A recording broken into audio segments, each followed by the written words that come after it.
Can you get over an addiction? I shot heroin and cocaine while attending Columbia in the 1980s, sometimes injecting many times a day and leaving scars that are still visible.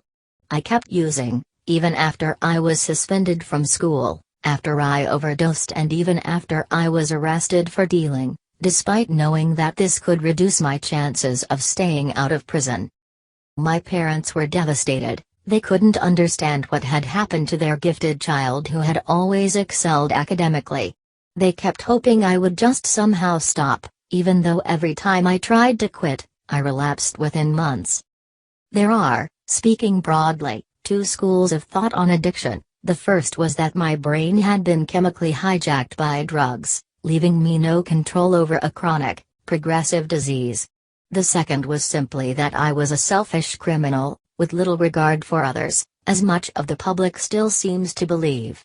When it's our own loved ones who become addicted, we tend to favor the first explanation. When it's someone else's, we favor the second. We are long overdue for a new perspective, both because our understanding of the neuroscience underlying addiction has changed and because so many existing treatments simply don't work. Addiction is indeed a brain problem, but it's not a degenerative pathology like Alzheimer's disease or cancer, nor is it evidence of a criminal mind. Instead, it's a learning disorder, a difference in the wiring of the brain that affects the way we process information about motivation, reward and punishment. And, as with many learning disorders, addictive behavior is shaped by genetic and environmental influences over the course of development. Scientists have documented the connection between learning processes and addiction for decades. Now, through both animal research and imaging studies, neuroscientists are starting to recognize which brain regions are involved in addiction and how. The studies show that addiction alters the interactions between midbrain regions like the ventral tegmentum and the nucleus accumbens, which are involved with motivation and pleasure, and parts of the prefrontal cortex that mediate decisions and help set priorities.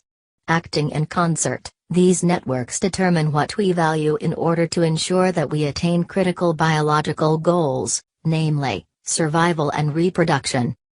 In essence, addiction occurs when these brain systems are focused on the wrong objects, a drug or self-destructive behavior like excessive gambling instead of a new sexual partner or a baby. Once that happens, it can cause serious trouble. Continue reading the main story.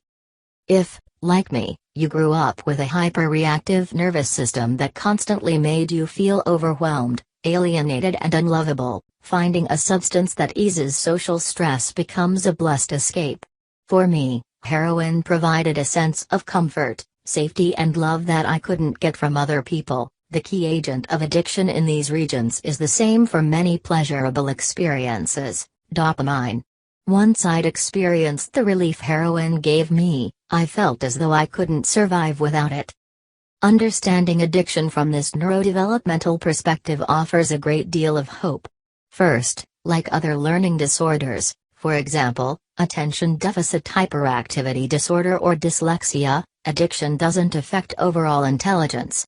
Second, this view suggests that addiction skews choice, but doesn't completely eliminate free will. After all, no one injects drugs in front of the police.